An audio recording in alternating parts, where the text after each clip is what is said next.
Hello नमस्कार, मैं हूँ डॉक्टर नेहा मेहता और आज मैं आपको बताने वाली हूँ एक्स्ट्रा मैरिटल अफेयर्स के रीज़न। बहुत सी शादियों में जब एक्स्ट्रा मैरिटल अफेयर शुरू होता है तो किसी को भनक भी नहीं लगती, लेकिन जब पता चलता है तो वो एक ऐसे स्टेज तक पहुँचा हुआ होता है जहाँ से उसे संभालना बहुत ज़्यादा मुश्किल हो जाता है। तो एक्स्ट्रा मैरिटल अफेयर क्यों होता है, कैसे पहचानेंगे, कैसे इससे दूर करेंगे और एक्स्ट्रा मैरिटल अफेयर की शुरुआत के वो आंशिक कौन से फ्लैग्स हैं जो आपको पहचानने और देखने ज़रूरी हैं। और अगर आप भी किसी एक्स्ट्रा मैरिटल अफेयर में हैं तो अपने कारण जानिए, इस वीडियो को देखकर उसे ठीक करने की कोशिश करेंगे। नमस्कार, मैं हूं डॉक्टर नेहा मेहता, मैं क्लिनिकल साइकोलॉजिस्ट हूं और मेरा क्लिनिक हिसार हरियाणा में है। आज मैं आपको बताऊंगी एक्स्ट्रा मैरिटल अफेयर होता क्यों है, कैसे पहचाना जाए और किन साइंस को पकड़ा जाए कि अब इसकी शुरुआत हो गई है। इससे पहले कि मैं शुरू करूंगी, आपने मेरी इस वीडियो को लाइक करना है, शेयर करना है और मेरे चैनल को सब्सक्राइब करना नहीं भूलेंगे ताकि जितनी भी रिलेशनशिप वीडियोस मैं लेकर आऊँ आप तक वो सबसे पहले पहुँचे।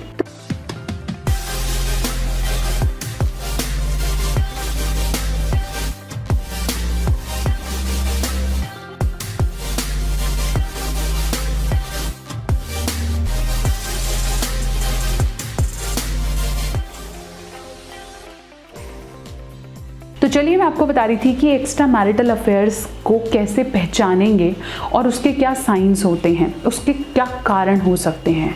पॉइंट नंबर 1, पुराना कोई प्यार।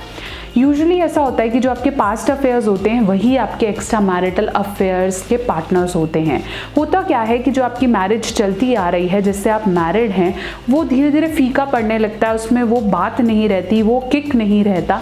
तो जब आपका पास्ट लव आपके साथ आता है तो वो उसमें आपको ज़्यादा अट्रैक्शन फील होता है, ज़्यादा पैशन होता है, ज़्यादा रिस्पेक्ट, कंपैशन होता है और फिर वो आपको किक देने लगता है और अल्टीमेटली आप एक्स्ट्रा मैरिटल अफेयर में पड़ जाते हैं। तो ऐसा भी हो सकता है कि जिसके साथ आपके पार्टनर एक्स्ट्रा मैरिटल अफेयर में है उसका रीजन आपकी ये वाली शादी बहुत ज़्यादा सूनी है और आपका एक्स पार्टनर जो इसमें आया है वो उसे रंगीन बना सकता है या उसमें और खुशियां दे सकता है। Reason number 2 is revenge.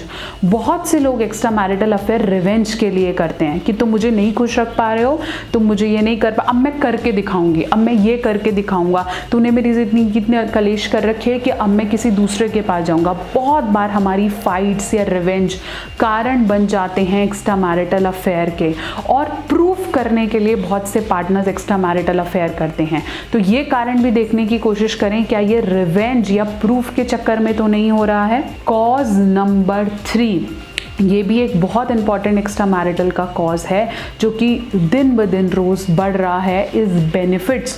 बहुत से लोग एक्स्ट्रा मैरिटल अफेयर किसी बेनिफिट के लिए करते हैं, usually business benefit, financial benefits और लेट्स से स्टेटस बेनिफिट। ये भी एक ऐसा रीज़न है, लोगों को लगता है मेरा उसके साथ अफेयर होगा तो मुझे बेनिफिट मिलेगा और यूजुअली लोग इसे बिजनेस टर्म्स दे देते हैं या बिजनेस पर्सनालिटी, बिजनेस ऑरा कह देते हैं कि ये चलता है, ये करना होता है।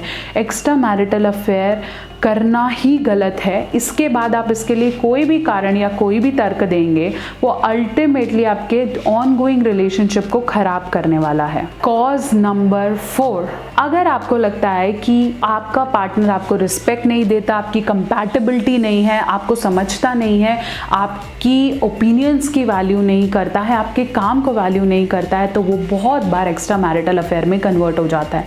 जब एक शादी से, एक रिलेशनशिप से वो प्यार, वो वैल्यू नहीं मिलती तो लोग यूजुअली अट्रैक्ट हो जाते हैं दूसरे पार्टनर की तरफ। तो ये भी देखें कि क्या कमी मेरे अंदर है जिससे मेरा पार्टनर कहीं और अट्रैक्ट हुआ, ऐसा क्या कारण था कि उसे दूसरा पार्टनर अपनी तरफ अट्रैक्ट कर गया। इन चीज़ों को भी देखने की कोशिश करें before you evaluate that why your partner went into an extra marital affair. Cause number 5, forceful marriage.